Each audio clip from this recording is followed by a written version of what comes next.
But isn't it at the same time, doesn't it create a situation where your area of, say, study becomes so vast that it becomes vague and we don't really Well, I don't know. Do you say to a physicist that your area of study is so vast that it becomes vague because it's all of physical reality? No, the area is very vast, and then you specialize within it.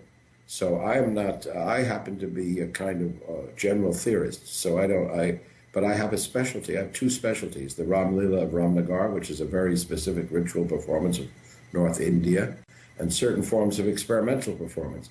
So the area is vast, but it need not be vague. Life is vast, but it need not be vague.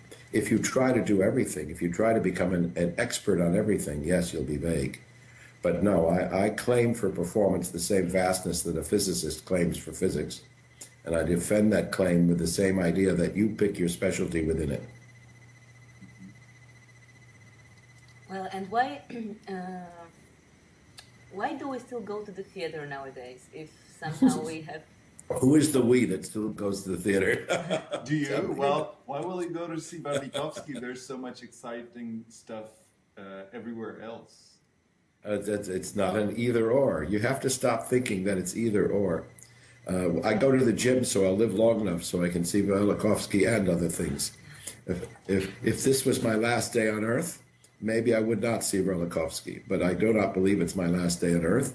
So because I say Barlikovsky does not mean I can't go to the Palais de Tokyo and see some installation, or to the Musée Quai Branly, or to the Louvre, or any number of other places. I think people still go to the dramatic theater for several reasons. One, they like stories, and the dramatic theater tells stories. Again, where Lehmann, I think, is wrong, is that it's not that we're in a post-dramatic, we're in a very dramatic age, but the drama has been taken up by film mainly. The people that would have been great playwrights are screenwriters. And we have companies which are under the direction of great film directors, and they usually tell stories. So whether it's Quentin Tarantino or,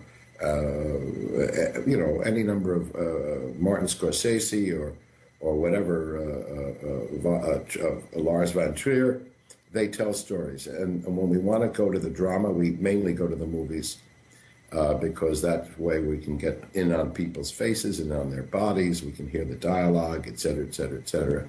And we're in the dark and so on. But when we go to live performance, then we go to two kinds. We go to the traditional orthodox performance like Tramway in large theaters in order to be reminded of the great culture we think we are. And even though it's probably mistaken. You're going to be there in a few days. So. Yes, and I'm going to try to remind myself that the Odeon is the place where Jean-Louis Barrault was, and that it has a history in 1968, etc. But let me finish. We go to the other things, the performance art, in order to test out what our possibilities are, in order to indeed think radically, non-dramatically, because it's so easy to think dramatically. It's so natural to think dramatically. It's so, when Aristotle said things had beginnings, middles, and ends, he was not being avant-garde. He was describing the way the human mind works. So the avant-garde, in a certain sense, forces us to be non-figurative and non-dramatic in certain ways, to slow down, and it's very provocative, but it only appeals to a small segment of people. Most people will never go to the avant-garde. I'm sure most people will not come to the conference I'm about to appear on in video here. Most people go to the movies. And why is that? Yeah. Because drama is very popular. People want to know stories, because film is cheap, because it's easy to go to, because television is in every window, because you can turn on your iPhone and do it. So it's the so-called avant-garde is more difficult, takes a little effort. And people may want to make an effort in one direction and not in another.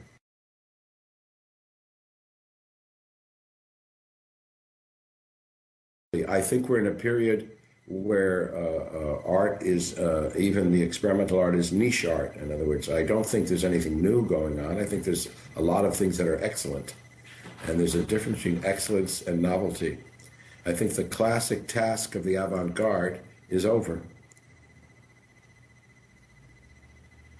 That is to provide something new. I think Was it different in the 70s, you think? I think the last great period of the avant-garde was probably the 60s and the 70s. But, I don't think that art periods last forever, or they continue, but they continue as ordinariness. Let's say realism arose somewhere a little bit before Ibsen, had a very high point with Stanislavski, got reformed with Meyerhold, reformed again with Grotowski. And now we have realism as a style that people can go see, but it's no longer experimental. People were very upset when they first saw Ibsen. So the avant-garde becomes the ordinary, and then a new avant-garde arises. But I think we're in a period where there isn't so much new avant-garde in terms of really something new. Maybe I'm just showing my age. I hope not, but I think some of the theories of John Cage and Alan Caprow, some of the work of those early installation artists are historical memories, a little short. That these things that are, I go to see things that people say are really new, and I think of The Tempest. They're new for you, and they're very good. They're excellent. I like them, but they're fundamentally not new. In other words, it's not like performing in a site-specific place is new. People have performed outside of theater for a long time. Well, you could say the same performing thing about everything. the avant-garde of the 70s in regards to the avant-gardes before, right? Yeah, probably. Like, the constructivists already had, multimedia shows and I think what was different. I think what was different in the 70s is what Caprow added: the notion of life like art, life itself, not naturalism, but life itself as a form of art. I see that happening a lot now. I just saw a piece by a man named Philippe Quesne, Quesne, in French. Mélancolie de Dragon. Oui, and the Mélancolie de Dragon, exactement. And it was ordinary life, the dog and the rest of them were in the same reality. And that was very interesting for me because it was so plain. And it was so much what Caprow was talking about, but it was on a stage. So it was also not what he was talking about, because he was talking about a certain kind of Zen Buddhist consciousness as performance, a present-centeredness. But I don't think that now, but I agree with you. I don't think it's new conceptually. It's just good. In the same way that, if I could use an analogy from painting, when flatness gave way to perspective, in other words, when medieval painting became Renaissance, there were lots and lots and lots of perspectival paintings, and some of them were really great. And the great ones, Michelangelo, for example, or Da Vinci and so on, didn't invent those styles. They just made them so great. So it was no longer avant-garde. I'm not even sure who was the first one to use three-dimensionality in painting. That person was the avant-gardist, and then the rest makes it good. So I think that there's a kind of seesaw.